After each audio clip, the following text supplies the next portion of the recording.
Continuation of Luke 2 verse 22 to 40. Subalit idinalang ko na huwag lubusang mawala ang inyong pananampalataya.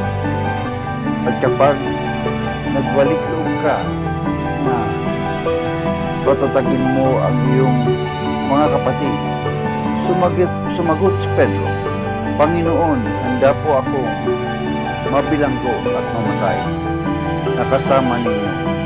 Pedro, ani ni Jesus, tandaan mo bago tumilaok ang manok sa araw na ito, may ikatlo mo na akong itatwa o i-deny. Pagkatapos tinanong sila ni Jesus,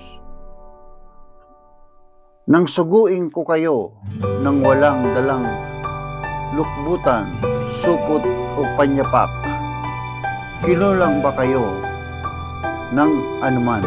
Hindi po, tugon nila.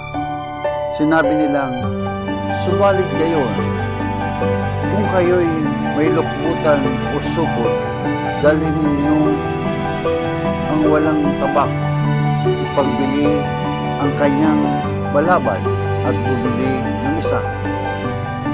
Sapagkat sinabi ko sa inyo na dapat matupad sa akin ang sinasabi ng kasulatan.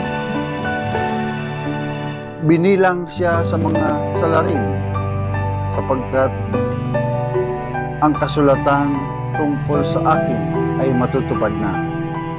At ang sinabi ng mga alagad, Panginoon, ito po ang dalawang tabak. Sapat na ba iyan? Tugon nila.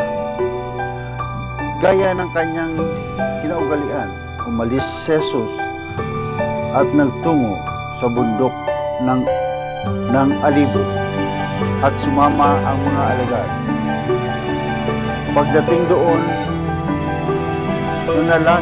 manalangin kayo nang hindi kayo madaig ng tukso.